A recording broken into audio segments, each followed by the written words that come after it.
Em nosso estudo de hoje é o capítulo 55 do livro Opinião Espírita, tem por título O Passe.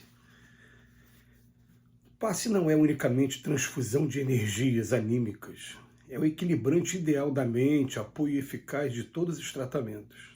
Desânimo e tristeza, tanto quanto insatisfação e revolta, são síndromes da alma estabelecendo distonias e favorecendo moléstias do corpo.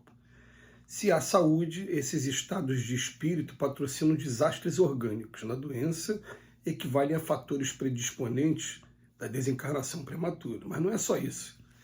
Em todo desequilíbrio mental, as forças negativas entram mais facilmente em ação, instalando processos obsessivos de duração indeterminada. Se usamos um antibiótico por substância destinada a frustrar o desenvolvimento de micro-organismos no campo físico, por que não adotar o passe por agente capaz de impedir as alucinações depressivas no campo da alma? Se atendemos à asepsia no que se refere ao corpo, por que descurar dessa mesma asepsia no que tange ao espírito?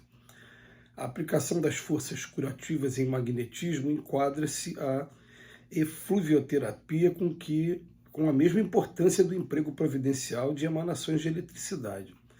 Espíritas e médiuns espíritas, cultivemos o passe no veículo da oração com o respeito que se deve a um dos mais legítimos complementos da terapêutica usual. Certamente os abusos da hipnose, responsável por leviandades lamentáveis e por turanices de salão em nome da ciência, são perturbações novas no mundo, mas o passe na dignidade da prece foi sempre auxílio divino às necessidades humanas.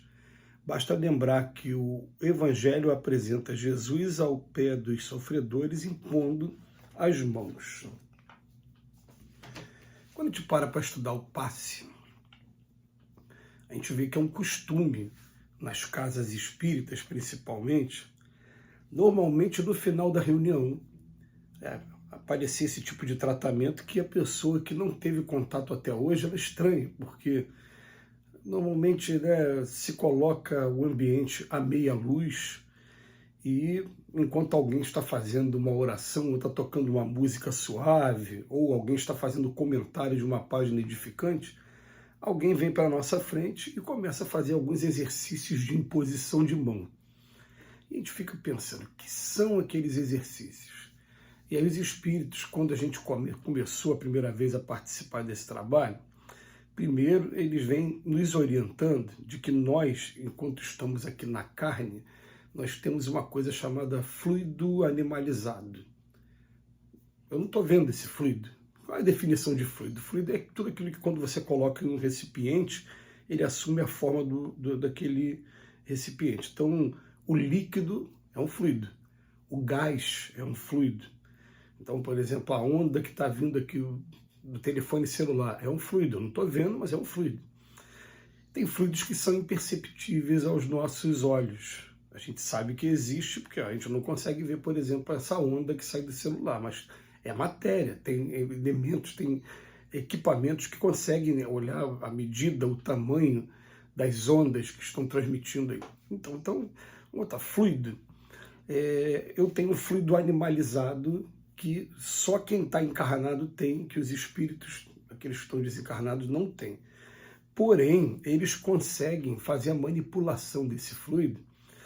Então, eu fico na posição de um doador, de um enfermeiro, enquanto que, na verdade, o médico de verdade está do outro lado e está direcionando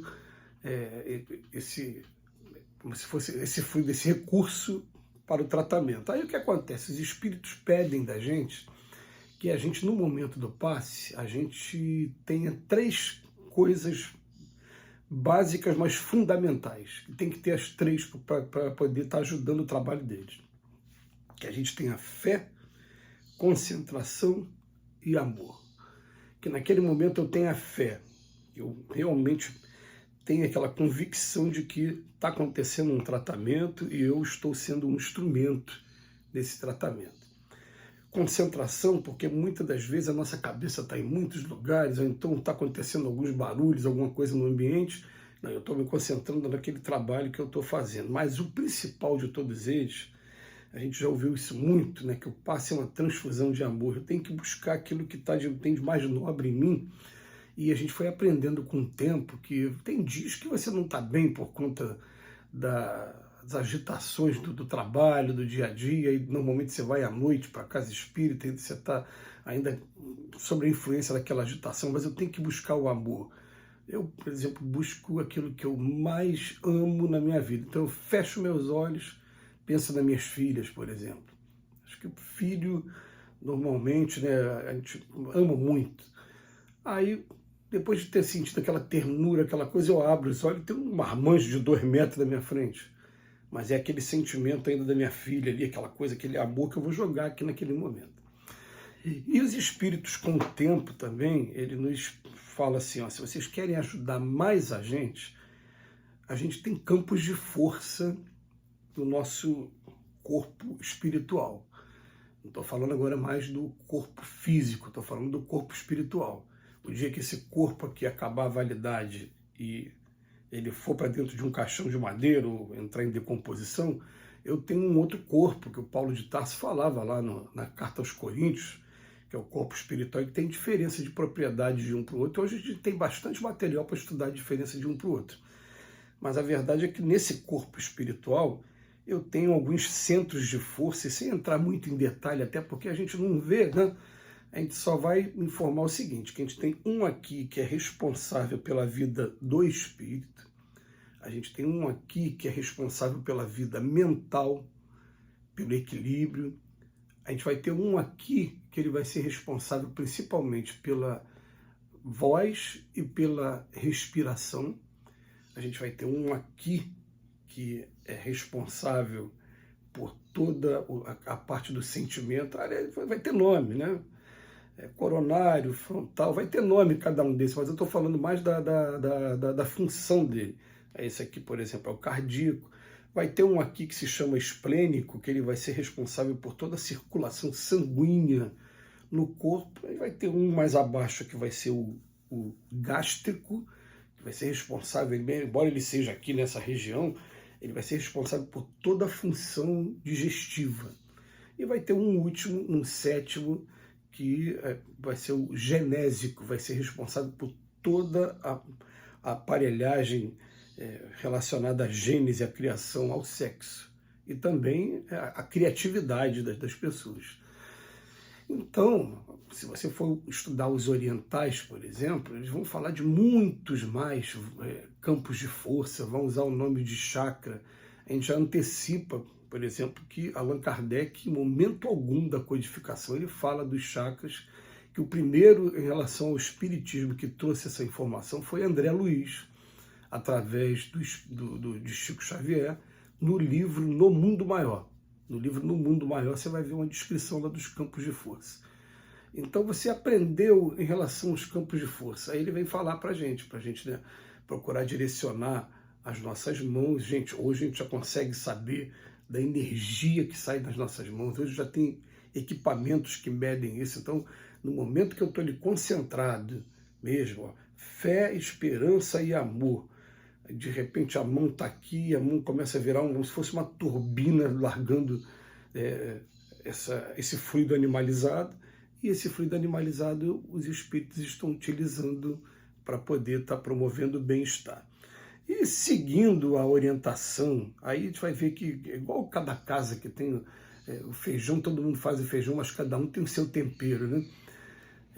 Divaldo Pereira Franco dizia que o simples fato de você estender as mãos, ter amor, estender as mãos na frente de uma pessoa, você já está dando passe. Mas a gente segue uma orientação que vem lá do Centro Espírita Leon Denis, que o passe teria 3 movimentos para a gente. Um primeiro de dispersivo, apenas de limpeza, em que naquele momento eu estou mentalizando como se a minha mão fosse uma pá e estivesse fazendo uma limpeza naquela pessoa que está sentada na minha frente. No segundo momento, aí sim, eu com calma, relaxo, busco a concentração e jogo aquele fluido animalizado nos campos de força que eu já sei agora onde estão localizados e quais são as funções dele. E no terceiro momento eu faço uma harmonização para que tudo seja distribuído de maneira igual, para que tudo seja harmonizado. Esse é o objetivo. E isso vai ser o passe que vocês conhecem na Casa Espírita. A gente espera ter ajudado, que Jesus nos abençoe hoje e sempre.